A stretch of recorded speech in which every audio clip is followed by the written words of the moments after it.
Shalom, senang sekali dapat berjumpa kembali dalam program Umat Saling Menyapa GKJ Dagen Palur. Hari ini bersama saya, Diah Dewi Ratnasari dari Jemaat Serikat Persaudaraan Kebumen. Wah, tiada terasa tinggal 8 hari lagi kita akan merayakan Natal di tahun 2024. Sudah persiapan apa saja Bapak Ibu Saudara? Nah, sahabat Kristus, saat ini pun kita masih berada dalam Minggu Advent. 1 Desember 2024 yang lalu menjadi awal Minggu Adventus, dan ini menjadi tahun baru liturgi gerejawi. Jadi kalau tahun baru Masehi dimulai dari 1 Januari, maka Adventus pertama adalah tahun baru gerejawi kita. Sebagaimana yang kita pahami bersama bahwa Advent berasal dari bahasa Latin Adventus, yang artinya adalah menanti kedatangan. Secara historis menanti kedatangan bayi Yesus di masa lalu yang akan kita rayakan besok di hari Natal. Sedangkan secara eskatologis adalah menanti kedatangan Yesus untuk kedua kalinya, the end of the day atau hari kiamat. Jadi berbicara masa Advent adalah tentang menanti kedatangan di masa lalu dan juga kedatangan di masa depan yang kita tidak tahu kapan hal itu akan terjadi dan bagaimana terjadinya. Tetapi menarik sahabat Kristus, seorang bernama Bernard of Clairvaux, ia adalah santo yang hidup pada tahun 1090 sampai 1153, yang menegaskan bahwa semestinya kita tidak hanya memahami kedatangan itu hanya 2 sesi saja. Maka ia menambahkan, bukan hanya ada Adventus primer, kedatangan yang pertama, dan Adventus secundus, kedatangan yang kedua, tapi ada Adventus tertius, yang justru posisinya ini ada di tengah-tengah. Kenapa? Karena bukan berarti bahwa Yesus datang dalam kemuliaannya, lalu ia akan datang lagi nanti di hari kiamat. Bukan. Tetapi Adventus Tertius ini adalah kedatangan Tuhan di masa antara kedatangan yang pertama dan kedatangan yang kedua. Maka disebut sebagai Adventus Medius, di tengah-tengah, di antara. Nah, memang di Adventus Primus, kedatangan yang pertama, Tuhan itu hadir menjadi daging dalam rupa Yesus Kristus, bayi Yesus. Maka Bernard mengatakan bahwa Adventus Primus adalah Adventus Incarne, kedatangan dalam daging. Dan betul juga bahwa kita harus siap sedia dalam menghadapi kedatangan Kristus yang kedua kalinya di hari kiamat, Adventus in Gloria. Tetapi sahabat Kristus jangan sampai lupa dengan Adventus Medius yang di tengah-tengah, di antara. Karena seringkali ini terlewatkan begitu saja. Kenapa? Salah satu alasannya karena Adventus Medius non manifestus. Dia tidak nampak, dia tidak kelihatan. Sementara Adventus Primus sangat jelas, ada saksinya, yaitu para gembala, orang Majus, para murid dan semua saksi dalam Injil. Mereka semua mengalami dan membersamai Kristus dalam karya pelayanannya, dan itu manifestus. Pun kita percaya juga bahwa kedatangan Kristus yang kedua itu juga manifestus, ia akan tampak.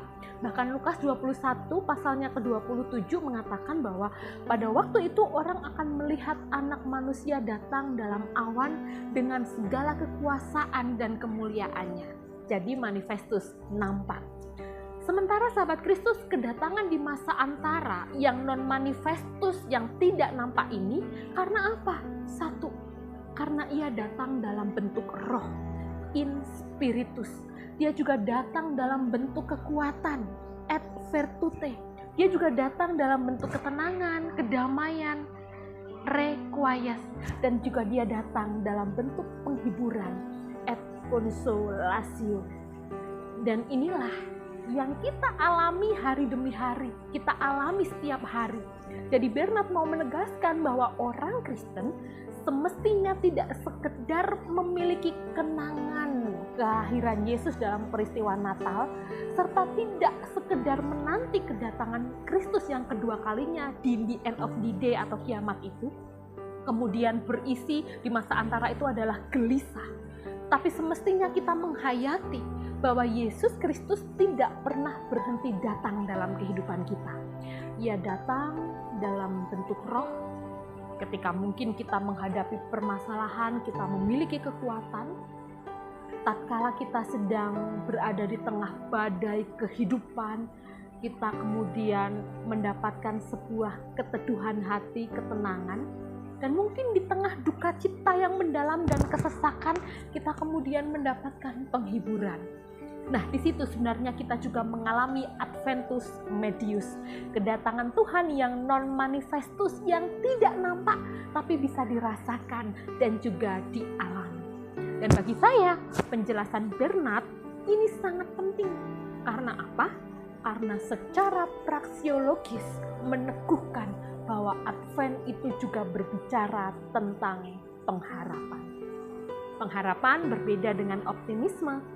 Karena optimisme itu sekedar mengandai-andai, mengandaikan bahwa semuanya akan baik-baik saja. Sedangkan pengharapan itu melampaui optimisme. Pengharapan adalah keyakinan teguh bahwa kita senantiasa bisa melakukan sesuatu untuk membuat segala sesuatunya itu menjadi lebih baik.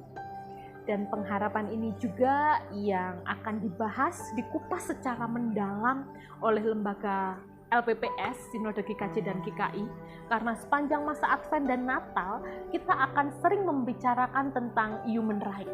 Contoh, 1 Desember kemarin hari apa, saudara? Hari AIDS sedunia. Tema 2024 yang diangkat adalah Take of Right Path, My Health, My Rights. Bagaimana kita diajak untuk mengambil jalan setapak manusia untuk memanusiakan manusia. Kemudian 2 Desember ada hari anti polusi sedunia. Sementara ketika kita berkaca, 8 ton sampah plastik loh setiap tahun didapat dari laut Indonesia. Yuk kita ingat kata mutiara dari suku Indian yang pernah saya sampaikan, bahwasanya kita tidak mewarisi bumi ini dari nenek moyang kita, tapi kita meminjam bumi ini dari anak cucu kita. Kalau udah dipinjami, ya kita rawat, kita kembalikan dengan kondisi yang baik. Kemudian 3 Desember ada Hari Disabilitas Sedunia. Yuk stop labeling, stop diskriminasi. Kita semua sama, setara di hadapan Tuhan. Nah, sahabat Kristus, berbicara tentang pengharapan, saya juga kemudian ingat dengan kata-kata dari Desmond Tutu. Ia adalah seorang uskup agung berkulit hitam yang pertama yang berjuang melawan apartheid.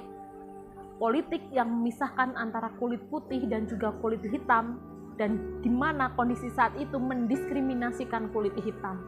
Suatu saat di tengah perjuangan yang pelik dan berat itu, Desmond Tutu diwawancarai oleh seorang wartawan.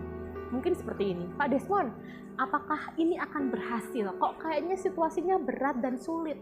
Dan jawaban menarik adalah, I'm not an optimist, I'm a prisoner of hope. Mungkin begini, saya tidak tahu apa yang akan terjadi, saya bukan orang yang optimis. Orang optimis hanya bisa mengandaikan bahwa sesuatu itu akan berhasil. Tetapi saya adalah a prisoner of hope, orang yang ditawan oleh pengharapan.